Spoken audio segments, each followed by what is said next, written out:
The Australia's Got Talent stars banned. Just wondering if you can tell us why Taylor Henderson was kicked out of the church. The father and son grand finalists kicked out of their church. So, what have they done?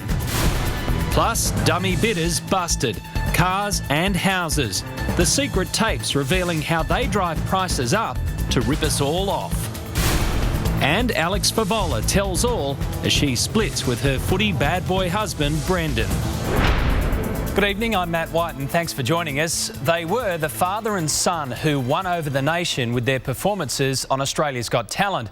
But Cameron and Taylor Henderson didn't win over their church. It's been revealed 17-year-old Taylor was asked to choose between his church and the competition. Some former church members say it's more like a cult. Linda Kincaid has this exclusive investigation. Look, I've really got no comment. And if I had... That was a fantastic song and a beautiful performance. Loved it. I wouldn't describe it as a church, as a cult. I'm Linda Kincaid. I'm with Channel 7. As a kid, music was always just a part of my life. Dad would always be playing guitar to me, and that's how my love for music sort of really started, and why I play guitar now and follow in his footsteps. Just wondering if you can tell us why Taylor Henderson was kicked out of the church. Music has been such a personal thing to me, but now people know that I'm a songwriter and I play guitar. It's crazy. Morning, Pastor Hollins. Yes. I'm Linda Kincaid from Channel 7. How are you doing? Good. Just wanted to ask you about Taylor Henderson. Yes. Look, Did you kick him out of the church? no, he was given options. It's all to do with power and control over other people and what they can and can't do. He's a dictator, yeah. So you would have given Taylor a choice, as he did, either to stay in the church or to have a career in music. In effect, it is a cult. On the national stage, all seemed rosy. Father and son soaring to success, surpassing thousands to make it through to the grand. But behind their smiles, a very dark secret. Competition or church. The ultimatum given by this man, Noel Hollins. Taylor was given advice, and he had options. Pastor Hollins is the creator of his own church, the Geelong Revival Centre. Look, I've got no further comment to make. We preach the word of God, and people have to decide what they do in the light of that. He believes he's an apostle and leader of the only true church. His rules, he claims, are the rules of God, and only through him can you enter heaven. We're there to present people with a way of life which is good. So is following a music career evil? No, of course not. That's not what the issue. Look, what's so wrong about Taylor? What Taylor's doing? No further comment.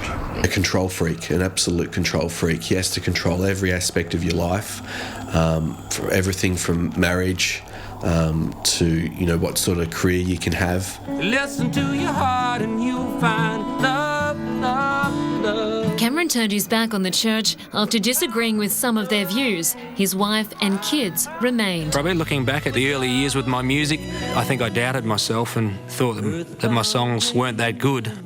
But here I am now. Sent to rescue me. Now 17-year-old Taylor has been forced out, excommunicated. But we are there to present a message, and we have to be consistent. I've got nothing further to say. That's it. His auntie told me that he was very upset. He was crying when Hollins told him. Yeah, devastated, yeah.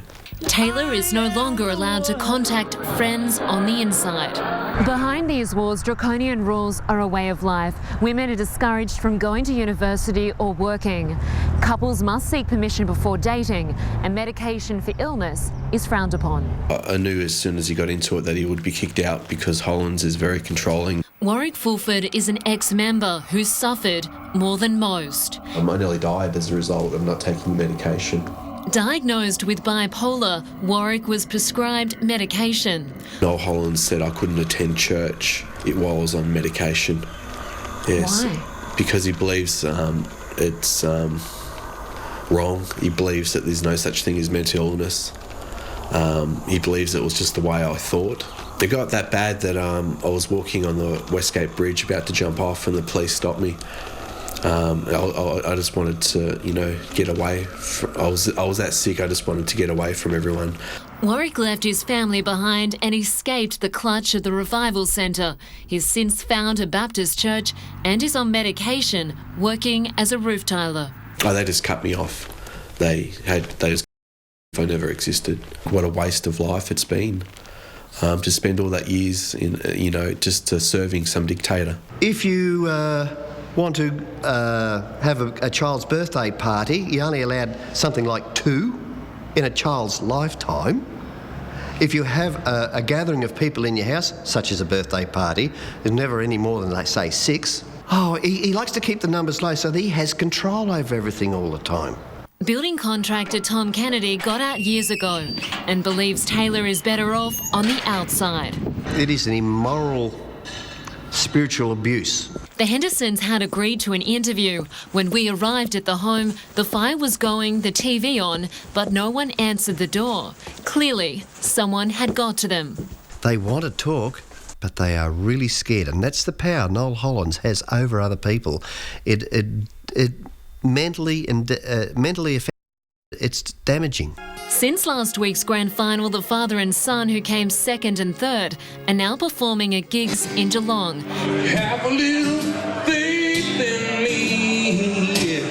An act which the church would condemn. Right on the tip of my tongue. Very proud of the boy. Great to hear him out there.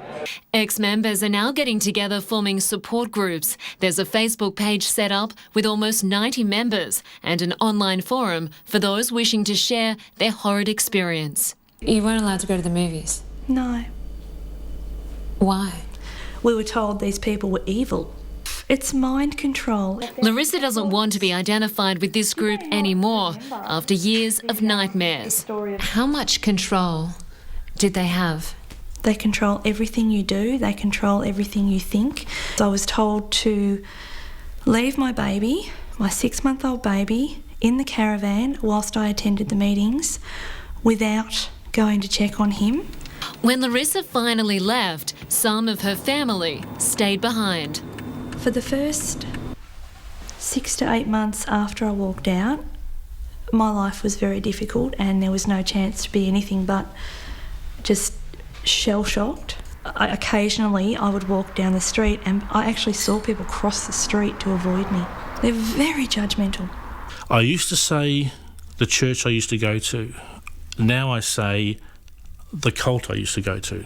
Simon Hugendorn was born into the group. After escaping 5 years ago, he's now studying counselling, specialising in cults to help other victims. It's very controlling. They package the rules in a fashion that says we're doing this for your good and we know better than you, so this is for your benefit, trust us. He recalls one female member who was told to forego a scholarship to study medicine. But having a lady looking at naked bodies was not on for the pastor. And so she bypassed the scholarship. When we tried to visit the centre, security had been stepped up. I just knew you were probably going to come here today, so we thought we'd just keep an eye out for you. What do you believe that Taylor was doing wrong? I'm not too sure. Inside, the service was packed and a grilling given to our undercover cameraman about who he was and what he was doing there. There is a life. There is a truth that's different from what they've been taught. For now, this father and son seem to be doing fine on the outside.